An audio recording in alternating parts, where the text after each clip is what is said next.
So let me ask you, when was the last time you had intimacy with your spouse that wasn't your bed?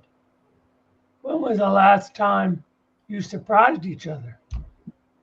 When did you stop being playful and start being boring practical? Today, we're talking about the playground that you forgot existed, you know, in your own relationship. Because here's what nobody tells you: being a grown up doesn't mean you have to be boring. So buckle up. We're about to get spicy because it's Spicy Friday.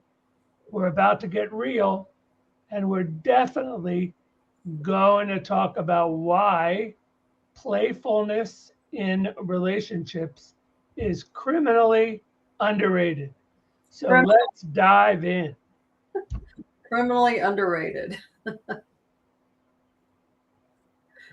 So I Stay tuned for an edition of Discover Your Amazing Edge, Spicy Friday edition.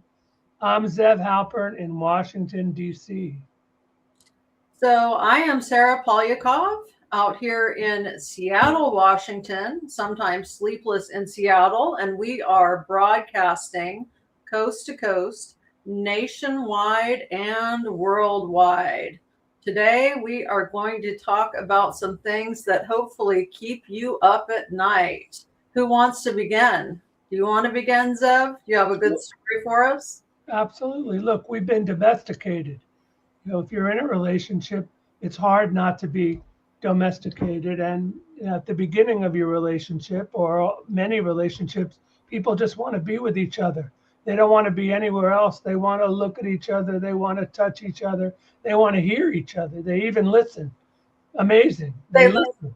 They listen. The two ears. That's an amazing thing. Um, Wow. I know they want to be on the countertop too. They want to be placed. well, maybe sometimes one of them, later in their relationship wants to be, but the other one forgot about that and Oh forgot yeah, about all the other fun that they had um, the when they kitchen. first met, and until all of a sudden, somehow, some way, it just fizzled out. We hear that a lot in our work that we do. A lot Yes, of relationships, usually there's one spouse who really wants to, and the other one has lost interest or right. is just uh, not turned on or forgot that playing is a lot of fun. And the thing that always gets me about playing is that think about the beach. You go to the beach, you're with kids, let's say. As soon as you get to the beach, the kids run to the beach. The water can be freezing, And just they freezing. They jump right in. You see all these adults sitting there looking at the water, touching the water, hoping, that there's some kind of heater in there. We forget how important play is in life and in relationships, and it keeps us younger. And we're told, it's not responsible. It's not very, you act like an adult. I've certainly heard that in my life, and many people have. But our, instead of being practical, it seems like we're neutered. It seems like playfulness is neutered that's in not our relationship, and we forgot how to play. yeah. Um, what's your experience, Sarah? Well, my personal experience is I have never stopped playing in terms of just a playful attitude. So I am the person who will rush into that freezing water at the ocean just because it's the ocean. My goodness. What a miracle. It's the beach. Hooray. Yeah, I think it's important to remember that you define what's adult and what's not adult. Yeah. You can be a playful adult. People can give you the stare and they can think that you're immature or they think that you're ridiculous. But maybe if we just poured a little ridiculousness into down our throats, it might help us be happier, be more content in our relationships. Adult play is really, it's like, if you can do it, it's like a rebellion against the status quo. And there's nothing stronger than a relationship status quo. As somebody who's worked with couples for a long time, when they come into the office, it is literally, it's like a fortress. It, they have a fortress, even if they're not doing well, they're not happy. Obviously, they came to see me, but they hold on to it. They put up fortresses. They throw darts and spears at any suggestion, because they're defending something that's been going on for a long time, and that's the status quo. A couple status quo is very strong, super strong, and it's hard to break. But they need encouragement. Couples need to be pushed sometimes, and I know how to push. And sometimes, I get yelled at. Sometimes I, get insults thrown at me for suggesting whatever I suggest. But that's the point. I can't imagine People that. come to get help, to get, they want to change, but Yeah. change is very difficult, especially when it comes to play. And that whole aspect of playfulness, Yeah. and how important that is in relationships. One thing I always suggest to couples is that they think playground. Think playground. When I hear the word playground, the first thing I think about is that merry-go-round. I used to love to run and jump on that merry-go-round and make it go as fast as possible. So imagine that you have an adult playground where you create it. You set the stage. You even put this into the setting of your relationship so that you can fall into play, as opposed to having to create all this tension and all that stuff that doesn't allow for play. Isn't there a TV show where people design their own intimate dungeon? Isn't there a TV show about that? I have not seen it. Yeah, I don't know what you're watching, Sarah. Dungeons and Dragons and sex. You must be No, watching. I've heard about it. I've heard about it. I don't even know who. I think it's actually a fairly benign channel that actually runs this TV show. It's I mean, it's kind of not a bad idea. I don't know if I'd call it a dungeon. People might get, but rating. then again, who knows what, people get turned on. Fantasy is a very strange bird. We all of a sudden you start thinking about things, and we stop ourselves. We stop ourselves because we try to be practical, and we try to be normal, or whatever. Normal is not a very helpful way to get your relationship warmed up. That's for sure. I think you have to let your spouse know you got game. You have to let people know you have game. I love meeting people who are playful. I look up to people who are playful and who are able to get to that, to get back and to move forward into that, and to lean into playfulness.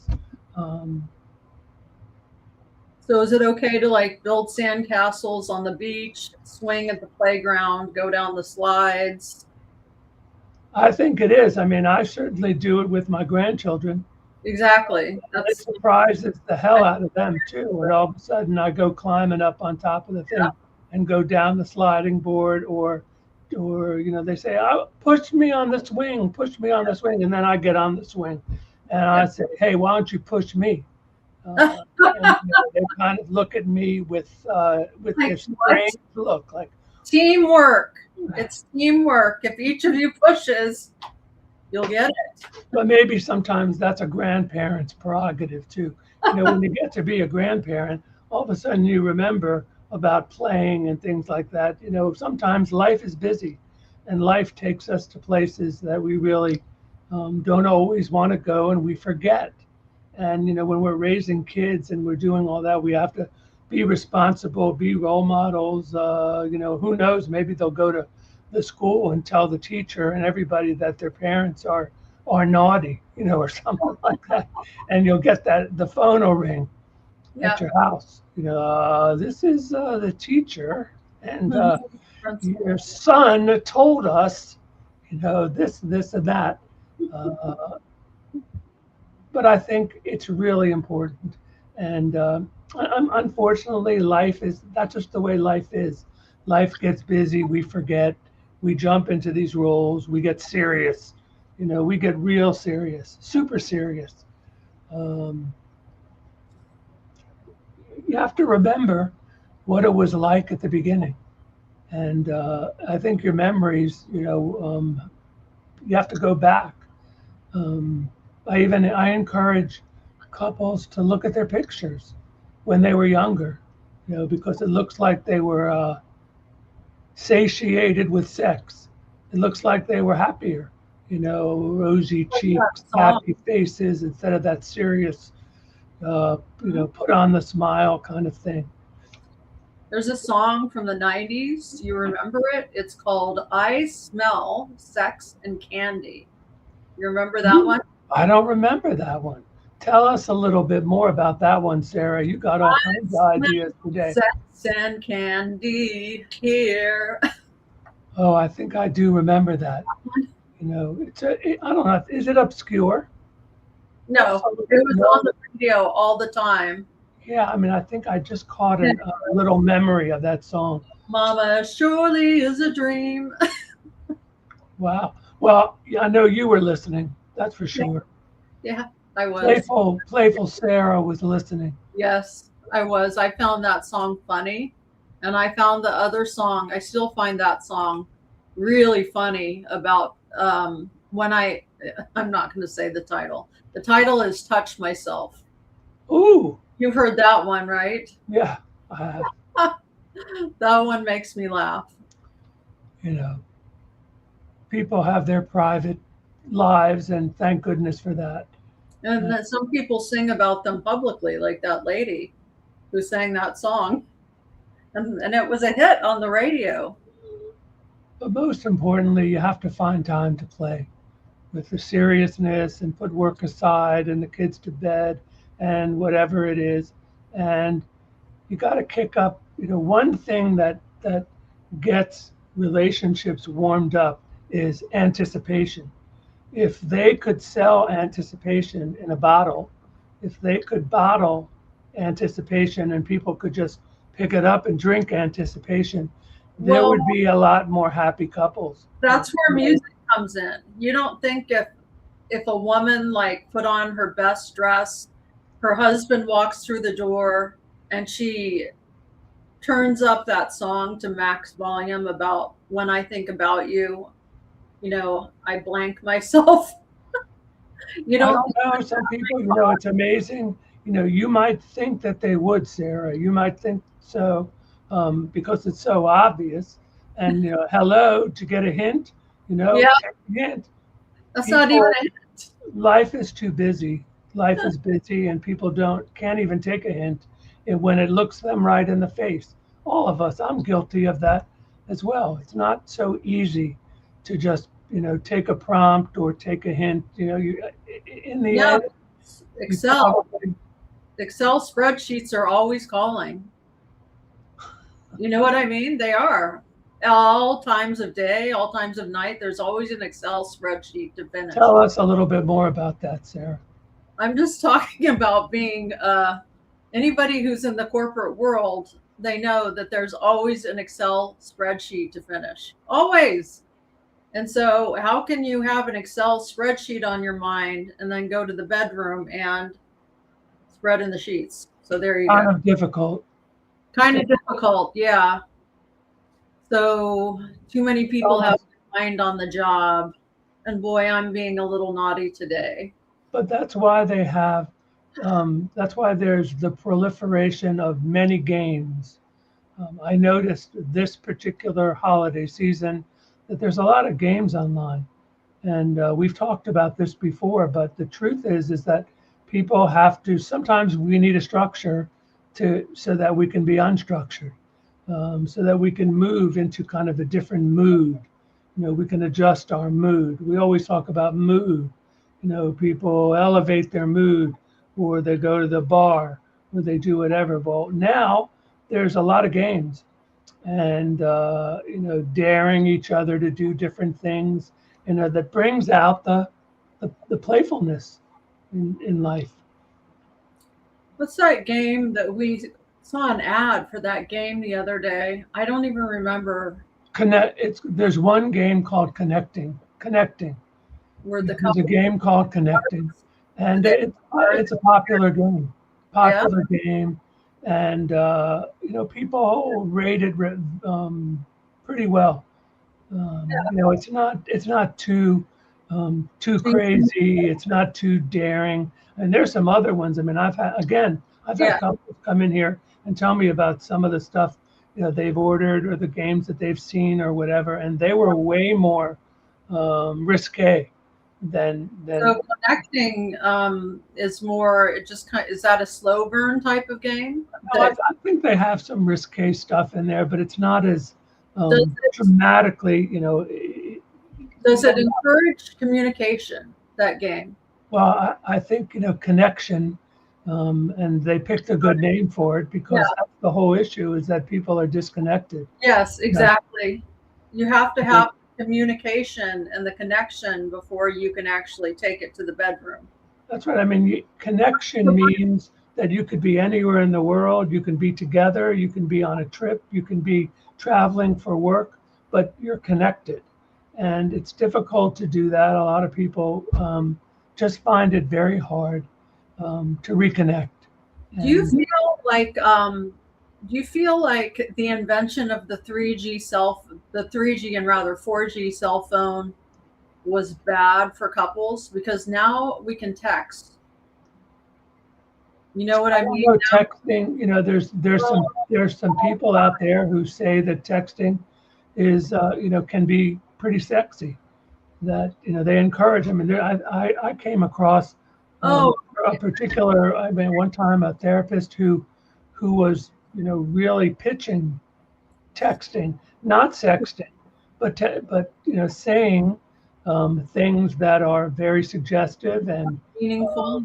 I could see that as working, but I guess I will paint a picture. So I remember in the late 90s when I could be sitting in the Latin Quarter in Paris and having a wonderful dinner, and no cell phones were there. Cell phones, it took a little bit longer to take off in France, and so you'd be sitting there holding hands in the Latin Quarter, and there would be this exquisite food and exquisite wine.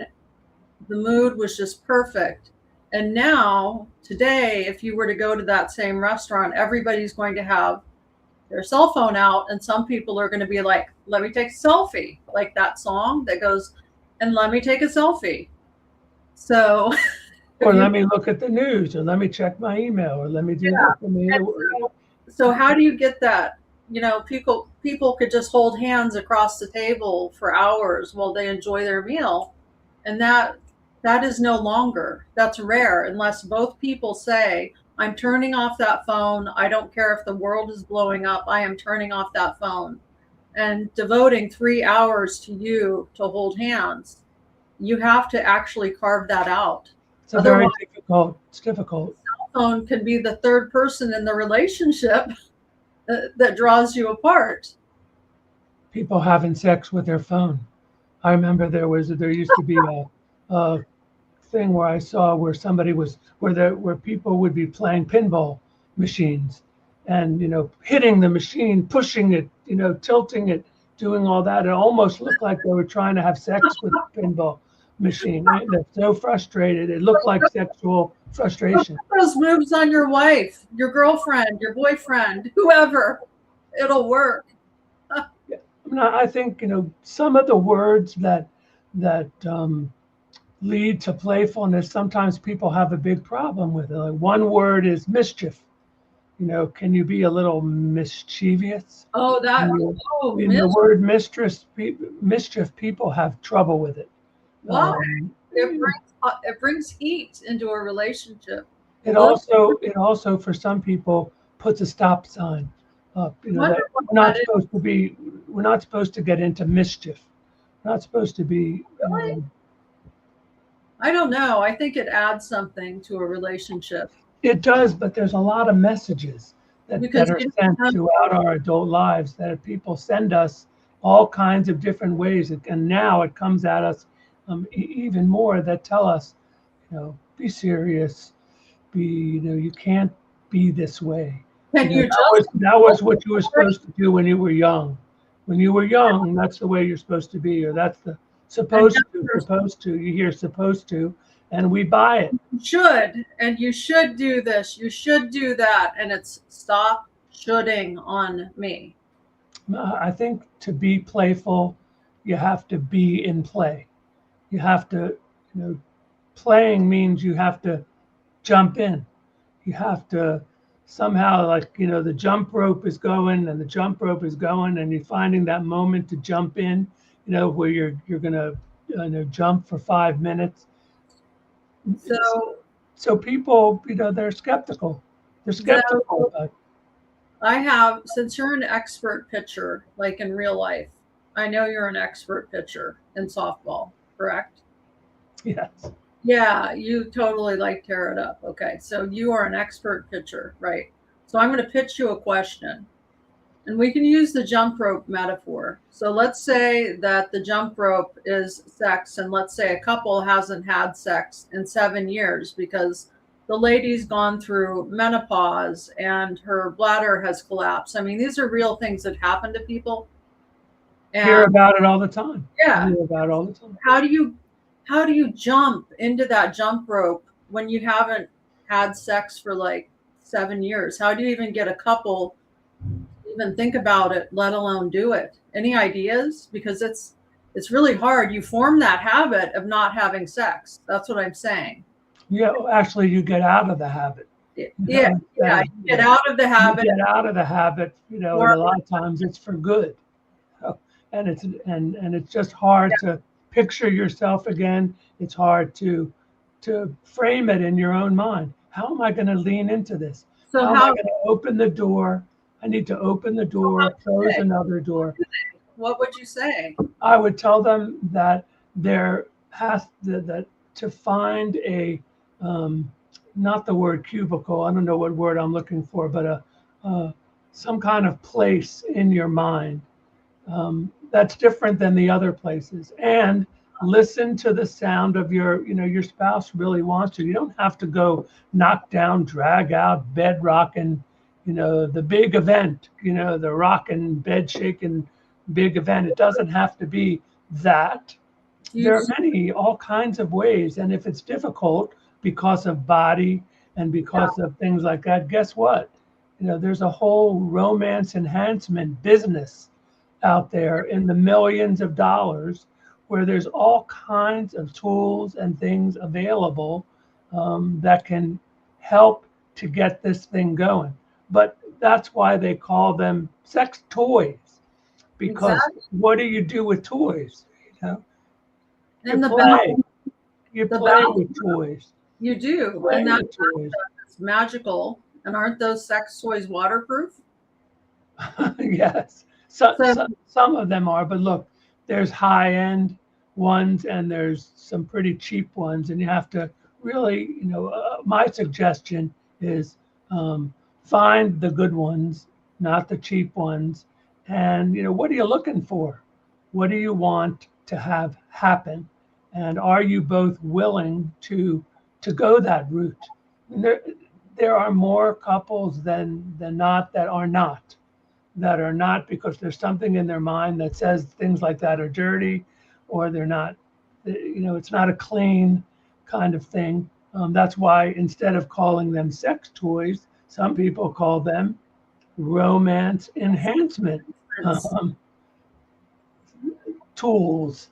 So I recommend you have to talk about it. You can't all of a sudden just say, "Hey, honey, look what I got," and pull out, some crazy toy that's going to scare the hell out of them and not make them want to play. This is just It's an addiction. It's Some a, of them are scary.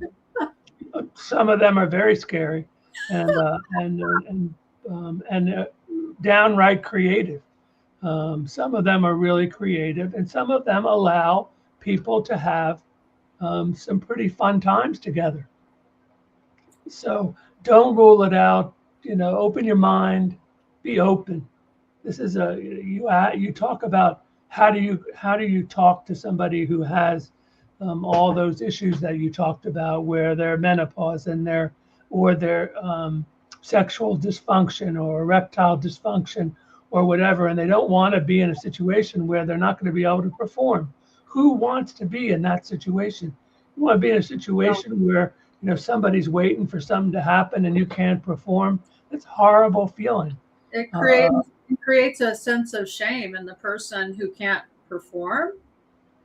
I mean, I think it does. And so then that creates a hesitancy. But we Because live in a world today, we have the luxury of living in a world today where that is pretty accepted, pretty known, and there are a lot of ways. There are a lot of things. There's drugs, and that's $1 million business. To buy 8 pills, some people are willing to pay $400. really, Now, that's what it costs in the pharmacy. yeah, It also dissuades people from doing it because it costs so much. But that also has changed because now there are generic. But I'd be careful, make sure that generic is safe generic right. and not some crazy, because we live in a world now where there are pills out there that say they do what they do, but we know that they can kill you. And Right. that's a whole nother story. And That we could talk about that another time. that is a tragic story when they add things to pills that aren't supposed to be there. Yeah. We're talking about our equipment. We're talking about our onboard equipment.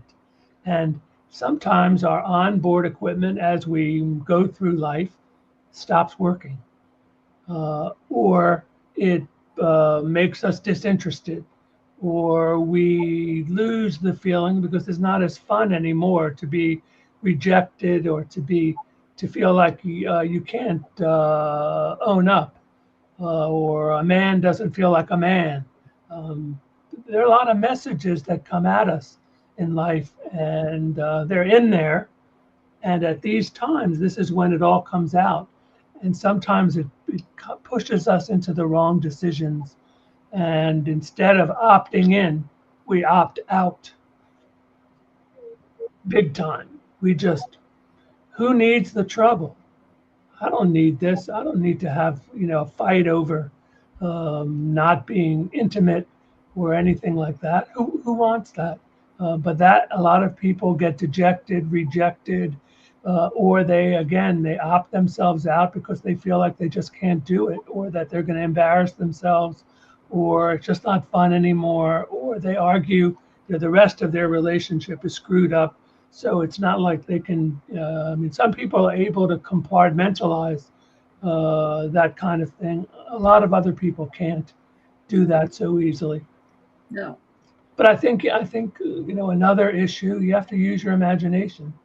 We do have imagination, and that's another thing about play.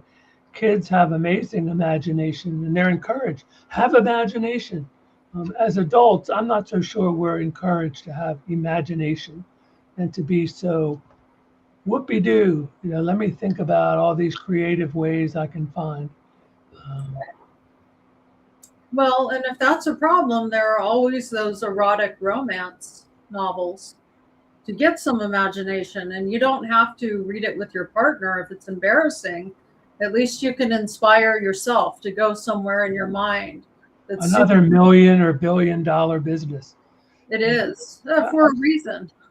Look at the beach. Be on the beach. You see people, they're reading romance novels. They're gobbling them up. It has to be, they're sitting there, you're at the beach, they're reading, about some intense sexual, who knows what from the medieval times.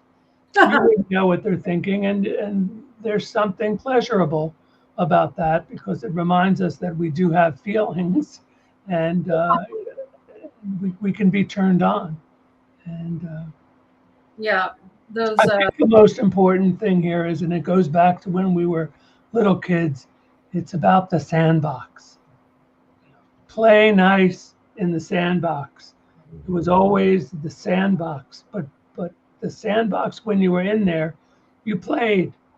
And if there wasn't anything there, if there wasn't even a bucket, you found something around whatever to make the sand do something else. Amazing that what humans can do when they Right. use their imaginations or they're put in a situation. So I encourage you out there, get in the sandbox, get in there, open the door, step into the sandbox, see what happens, talk about it, do some gentle things. You don't have to get into, again, it doesn't have to be the big event. The big event can eventually happen. A series of small events can lead to the big event. The small, tiny, non-threatening steps that make both of you feel comfortable can eventually lead to that big bang. So be frisky, be playful. The playground's open. It's always there. You just have to go in there. The playground exists. You can be creative in your own way. And I think we'll leave it at that. Be brave, because sometimes it takes some courage to get back into something that you opted out of, especially over long periods of time. Right. And I wanted to say something about texting, though, that can be useful before we close out. So imagine that you're at work, and if you're a woman, you're at work, and you get a text out of the blue from your husband saying, "Hey, sexy, I'm thinking of you. I'm thinking of you a lot.